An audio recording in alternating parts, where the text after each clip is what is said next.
6 महीना से माचे से पैर नीचे नहीं रखा था, 1 महीने के बाद वह तब बैल वाले हल चलते थे ना, हाँ, वो हल उठा लिया और बैलों को जोत लिया और खेत की तरफ चल पड़ा।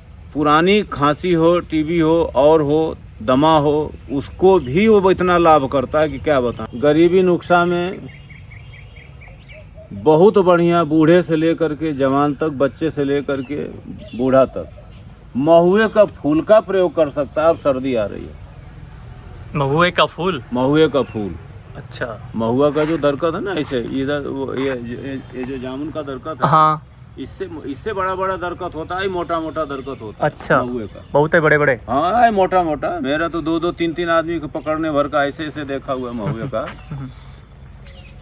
तो उसका बसंत ऋतु है फूल आना, वो सूखा फूल लोग सुखा करके और सब लेते हैं। हमारे यहाँ तो पहले पुराने ज़माने में सरदार लोग जाते थे महुआ खरीदने, तो इधर से किशमिश ले जाते थे। अच्छा, तो एक बार तौलते थे तो 3 बार इस तौल करके किशमिश देते थे, 1 बार महुआ लेते थे। अच्छा, इतना महंगा हो जाता? हाँ हाँ, महुआ फूल इस तरह से लाते थे और अब बहुत उपयोग करते थे। तो भैया मेरा तो इसमें अनुभूत है, प्रैक्टिकल है। पुरानी खांसी हो, टीबी हो और हो, दमा हो, उसको भी वो इतना लाभ करता है कि क्या बताएं। पेट खराब वाले को भी लाभ करता है। अच्छा, अपने पाचन तंत्र के अनुसार उसको साफ करके धो के दूध की खीर बना लो। अब सिलबट्टा तो रहा नहीं, पर दमा वाले को, ये मेरा प्रैक्टिकल है ये। अच्छा, अब वो उस व्यक्ति को उस समय हम बताए थे कि वो चिलम पर चिलम बहुत पीता था, 5-6 महीना से चारपाई से नीचे पैर नहीं रखा था, इतनी कमजोरी हो गई, इतनी कमजोरी थी। अब उस समय साधन भी कम थे, हाँ, साधन नहीं थे उसमें। ईरानी इलाका, ये बात है नेपाल और भारत के बॉर्डर पर की, झुनलीपुर गांव में। अच्छा, तो उसकी वो तो शंकर की माँ तो पैर पकड़ के रोने लगी, बाबा अब ये क्या होगा? हम कहे कुछ नहीं होगा, ऐसे कर। तो उसके पड़ोसे में भूरे रंग की भैंस थी, माने भूरे काली, जो काली बाल की नहीं, भूरे भैंस। अब हम कहे अब इसको ले आ, आधा किलो दूध, इतना महुआ का फूल, माने कम से कम इतना धो के साफ करके और उसमें डाल दे और खूब मंद आंच से इसको खीर बना, दिन भर में इसको खिला दे, जितना खा के पचा, 1 बार में, 2 बार में खा के पचे, 3 बार में खाए, वो खाए। एक बहुत, कोई विश्वास नहीं करेगा, बहुत कॉमन दवाई, खाली सौंठ 108 बार सिलबट्टे पर भांग के तरह से पीस के और पुराना गुड़ उसमें उतना मिला दिया जाए कि जिसमें बड़ी मटर के बराबर गोली बन जाए। खाली ओनली सौंठ। अच्छा, सिर्फ सौंठ? सिर्फ सौंठ सिलबट्टे पर 108 बार पीसी जाए, जैसे भांग घोटी जाती है। और पुराना गुड़ का मतलब 2 साल, 4 साल, 5 साल, 10 साल, गुड़ नया ना हो, मैं कम से कम 2 साल पुराना हो, गुड़ उसमें इतना मिलाया जाए कि वो गोली बन जाए। ठीक है।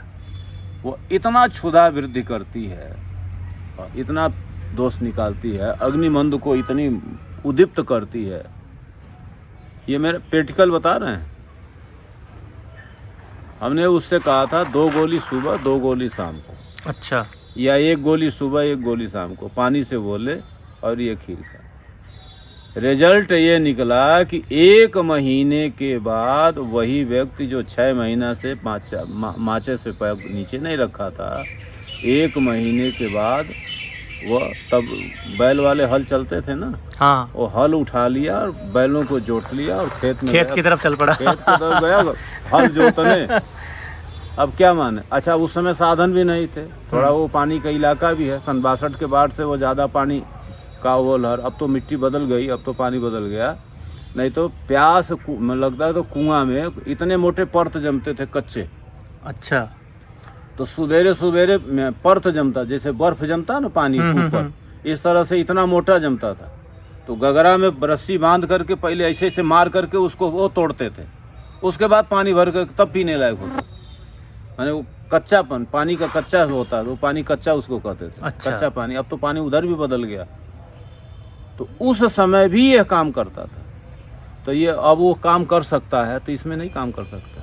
मतलब ये तो भाई जी बहुत ही सस्ता शक्तिवर्धक उपाय बता दिया आपने। सिर्फ एक ही चीज है। हाँ, एक ही चीज़ है। अच्छा, अग्निमंद है तो सौंठ ले लो, 108 बार पीस दो, और ठीक है, बड़े मटर के बराबर नहीं, छोटे मटर के बराबर गोली बना लो।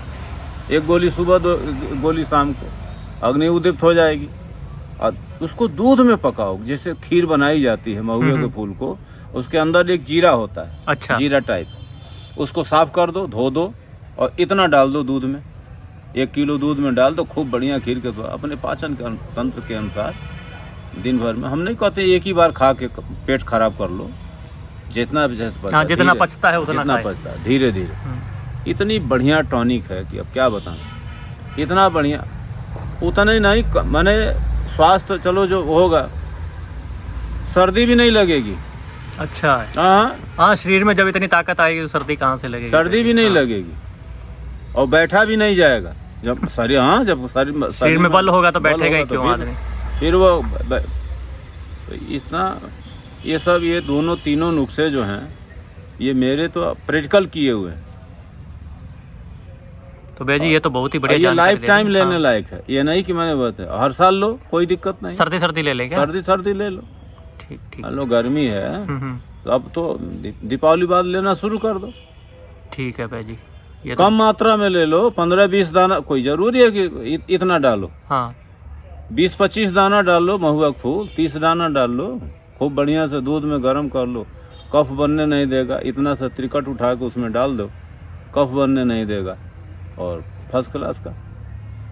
इतनी सस्ती उपाय और भी है। जैसे मान लो इसी में अब ये आ गया सर्दी का, चोट वोट लगा और सब लगा, इतनी सी हल्दी, इतनी सी त्रिकट डाल दो, हल्दी पाउडर इतनी सी डाल दो। हाँ, अच्छा। इतना बढ़िया काम करेगा कि अब क्या बताएं। या हल्दी नहीं डालो भाई, पैसा वाली पार्टी, तो 2-4 थोड़ी केसर डाल दो। हाँ, पैसा ही खर्च करना, थोड़ी पैसा केसर खर्च करना, थोड़ी केसर डाल दो। कुछ न डालो, खाली वही त्रिकट डाल दो, तो ही बहुत है। ये तो मेरा देखा हुआ है। हमारे यहाँ एक बाबू साहब थे, अब बात पर बात याद आती। चलो सुना दीजिए। वो उनके बेटा को पहलवानी कराने का बड़े शौक था। अच्छा। और एक यादव जी थे। अब यादव जी के पास उतनी विसार्थ नहीं था, पर भैंस का दूध था। अब बाबू साहब के पास काजू, पिस्ता, बादाम सारा कुछ था, खूब खिलाते थे। बेटा पहलवानी करता, लेकिन साल में जब वो क्या कहते हैं, चैलेंज वाली जब कुश्ती के बारी होती आई थी, साल में अच्छा। दशहरा पर, चाहे दीपावली पर, या नाग पंचमी पर, कई जगह हाँ, खेल पहले होता लोग है। पूरे साल तैयारी करते थे हाँ, और एक बार हाँ, कुश्ती यही होती सब थी। तिथियां थी, यही सब। तो प्रायः दशहरा पर होता था, दशहरा पर और नाग पंचमी पर। तो जब चैलेंज होता था, जब कुश्ती होती थी, तो यादव का लड़का उठा के पटक देता था। अच्छा, ये। हाँ, अच्छा, अब तो कहानी हो गई, बात तो बहुत पुरानी हो गई। बाबू साहब सोचते हैं हम इतना काजू बादाम सब कुछ खिला रहे हैं, लेकिन फिर भी ये हमारा लड़का इतना मजबूत नहीं हो रहा है। आखिर मजबूत है तब न वो उठा के पटक दे रहा है। यादव से पूछे कि भाई आप क्या खिलाते हो, ये बताओ, इसका राज क्या है। उसने कहा बाबू साहब आप जैसे जिम्मेदार तो हम हैं नहीं। बाबू साहब हमारे यहाँ, हमारे पास ऐसा क्या चीज़ है। तो उनके भैंस थे। अब वो उस समय पहले तो मिट्टी के बर्तन थे ना, दूध गर्म करने के लिए, कढ़ावनी, इधर कढ़ावनी, कढ़ावनी बोलते हैं यहाँ पे। आज भी यहाँ भी इधर कढ़ावनी बोलते हैं। हमारे यहाँ उसको कमोरी या कांतरी कहते हैं। ठीक है। तो उस समय वो दूध गर्म करता था, सुबह चढ़ा देता था, और करीब इतना महुआ उसमें डाल देता था। वही उसका काजू बादाम था। अच्छा, सबसे ज्यादा शक्तिशाली, काजू बादाम से भी ज्यादा शक्तिशाली औषधि उसने तैयार अब ये बताओ कि अब वो महुआ का वो काजू बादाम कितना काम करता था। है ये नहीं कि नहीं कर रहे हैं, अपने जगह पर है वो, ये नहीं कि नहीं है काजू बादाम उसका, पर इसके जैसा नहीं है। ये जो ये है महुआ का बने। हाँ, जरूरी नहीं है ज्यादा पैसे लगा के ज्यादा शक्तिशाली चीज खाई जा सके। हाँ, कम पैसे में भी ज्यादा काम कर सकते हैं। भी अपने स्वास्थ्य को अच्छा बनाया जा सकता है, ऐसा नहीं है। इसीलिए हमारा ये आयुर्वेद की पद्धतियाँ हैं, बहुत सी चीज़ें हैं, बहुत सी वो है कि ये प्रयोग करें। अगर जो करते हैं तो बहुत अच्छी बात है। तो भैया जी आज आपने बहुत ही बढ़िया जानकारी दे दी है, शक्तिवर्धक नुस्खे बता दिए, सर्दियाँ आने वाली है तो लोगों को ज़रूर प्रयोग करना चाहिए। तो आज का वीडियो यहीं पे समाप्त करते हैं, तो हाँ फिर मिलते हैं अगले वीडियो में। हाँ, अगले बार मिलते हैं, पर अब जहाँ न इति हो तहाँ पूछ भी सकते हैं। हाँ कोई बात पूछ भी सकते हैं, क्योंकि गाइज एक बात और भी है ना, रात होने वाली है, स्ट्रीट लाइट जल चुकी है और हमारा जो खेत है ना भाई, उसका नज़ारा ये है। तो अभी चलते हैं घर पे और भैया जी को बोलते हैं बाय बाय, मिलेंगे नेक्स्ट वीडियो में।